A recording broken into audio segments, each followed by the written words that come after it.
கிறிஸ்துவுக்குள் பிரியமான செல்ல குழந்தைகளுக்கு அன்பின் நல்வாழ்த்துக்கள். இன்னைக்கு ஜூலை மாதம் 20ஆம் நாள். இன்னைக்கு தேவன் உங்களோட பேசுறதுக்காக ஒரு விசேஷமான பரலோக மன்னாவை கொடுத்திருக்காங்க. இன்னைக்கான பரலோக மன்னா நீதிமொழிகள் 25ஆம் அதிகாரம் 28ஆம் வசனம்.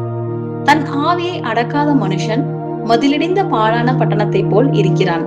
அதற்குரிய விளக்கம், முற்காலத்துல மதில்கள் இல்லாத ஒரு நகரத்துக்குள்ள எதிரிகள் மிக எளிமையா நுழைஞ்சிருவாங்க, அதை தாக்கி பிடிச்சிருவாங்க.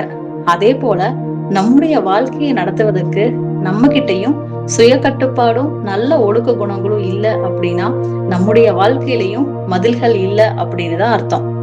நம்ம கிட்ட சுய கட்டுப்பாடுங்கிற குணம் இல்லாத போது சுயநலமான எண்ணங்களும் தீமையான செயல்களும் நம்முடைய மனசுக்குள்ள மிக எளிமையா நுழைஞ்சு நம்முடைய வாழ்க்கையே அது தன்னுடைய கட்டுப்பாட்டுக்குள்ள கொண்டு வந்து நம்முடைய வாழ்க்கையை அழிச்சிடும்.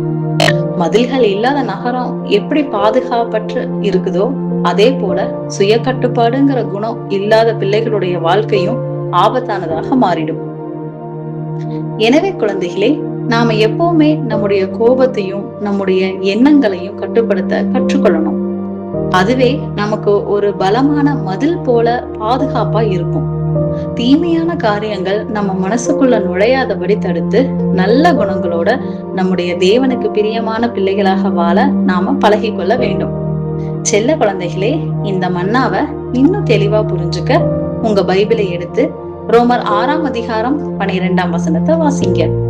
இன்னைக்கு மட்டுமல்ல, என்னைக்குமே கோபத்தையும் எண்ணங்களை எல்லாம் கட்டுப்படுத்தி தீமையான காரியங்கள் நம்மளுடைய மனசுக்குள்ள நுழையாதபடி தடுத்து நல்ல குணங்களோட நம்முடைய தேவனுக்கு பிரியமான நல்ல பிள்ளைகளாக வாழ்வது குறிச்சு மனசுக்குள்ளேயே தியானம் பண்ணுங்க.